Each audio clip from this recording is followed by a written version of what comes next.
Hello everybody, Zabian here. In this video we're going to be going over the Legion panel at Blizzcon. Now, first things first, the cinematic was absolutely brilliant. Now, this is coming from someone that doesn't actually play Alliance very much, but you can tell that this character, he's normally quite harsh, but he has teamed up with Sylvanas by the looks of it for this battle. Now, we don't know the full story behind that yet, or the lore behind that, or whatever, but we will find that when the game comes out, obviously. And I'll talk about that later. But other things that the panel covered, well, they released all the new zones, images, and small clips of all the zones. Now, they showed a little bit of lore of the land, you know, who the races are, where they live, what happened to them, why some of them were outcasts, why some of them weren't outcasts, etc., etc. Now, zones in this expansion will have scaling, so you can quest in any zone in any order that you want. And also, quest rewards for these zones will scale to when the players level up.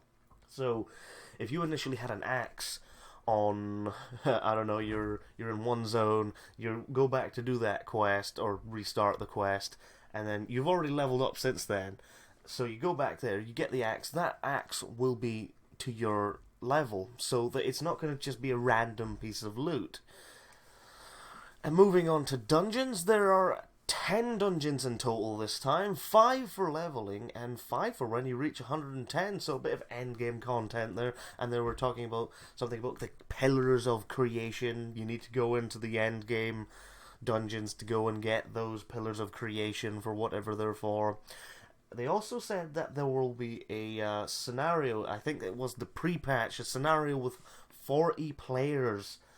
That's a big scenario. Normally you would only see that in a raid, but the 40-player scenario, guys, who knows what the hell that's going to be about. I'm certainly excited to see what this is.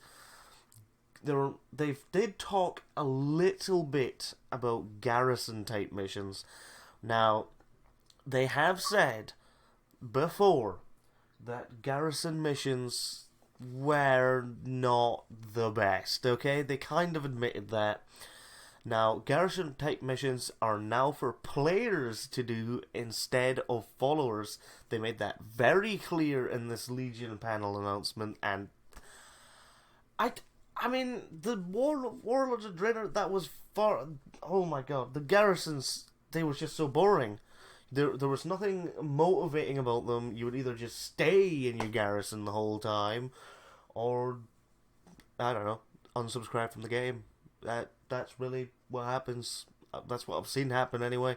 I don't really see too many people who are out of their garrison unless they're at the auction house or farming something like the Vial of the Sands recipe, for example.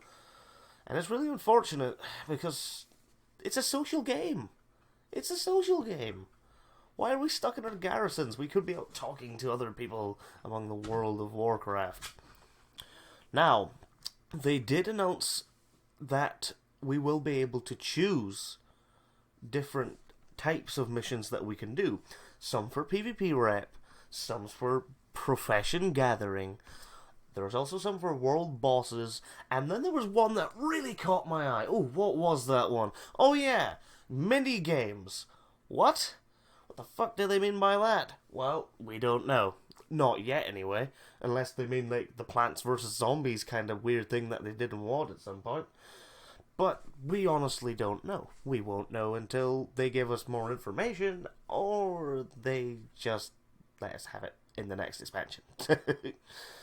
As for artifacts, there is actually there's a full page now dedicated to all the artifacts of all the classes.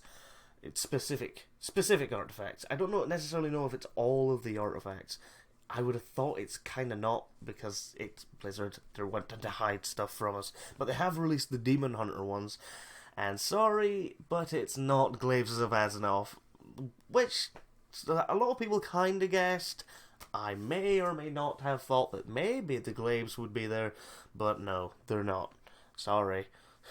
Well, at least not at the moment. So, Along with all this, there's a few more things that I want to cover, and there was one thing that they did mention about challenge mode dungeons. Well, they're no longer going to split. They're no longer going to scale players down. Each week, you're going to be able to obtain a challenger's keystone. Now, essentially, what this is, it's like a key that you can hand in for rewards, and you can go back in and do more dungeons, and when you complete ones at a higher difficulty, your key gets upgraded to rewards for better. It gets upgraded to be able to open better boxes for better loot, or whatever they're going to be for. But as well along with this, however, there's a new thing that they have announced along with that called a jackpot chest. Now, this is a recurring thing at the end of each week that players can obtain through and I think it's gear that's upgraded due to the best time or the best difficulty that they managed to do on the hardest dungeon that they did, or something like that. Now, when's this expansion going to be released? Oh, okay. Prepare to have a sore head, because the release is actually September 21st. Yeah, you didn't hear me, did you? September 21st, 2016 is the alleged possible release date.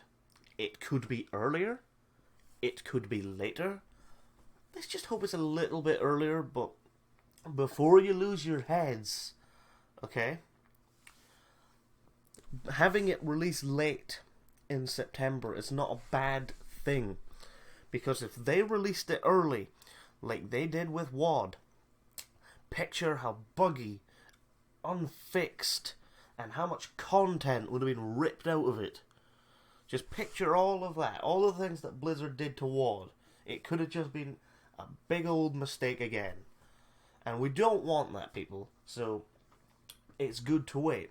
But the only real problem is, what the fuck are we going to do for the next year in the game? They already kind of said that 6.2 was the last patch. They may or may not release something before that. Obviously the pre-patch, but we don't know when they're going to release that. We don't know.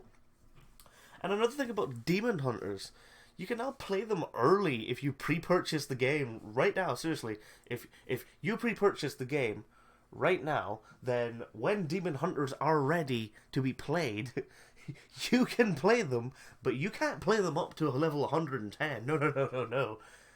Demon Hunters start at level 98. So you play for 2 whole levels as a Demon Hunter. And that's it.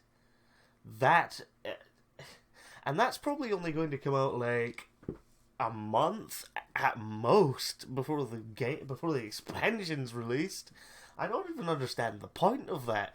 So that people who pre-purchase can play Demon Hunters early and go into PvP and everything be unbalanced and everyone gets slaughtered by a Demon Hunter flying across the map with giant fucking angel wings. Even though it wouldn't be angel wings, it'd be bat wings. But you get the point. Why? Why do we need this feature? Is this just to pull people in to buy it? It's not making me want to buy it. It almost makes me just want to see them fail. Anyway, that's it for this video. If you enjoyed it, please hit the like button, and if you would like to see more content like this, then subscribe to have my videos directly sent to your video feed. And as always, thanks for watching, and I hope the rest of your day is great.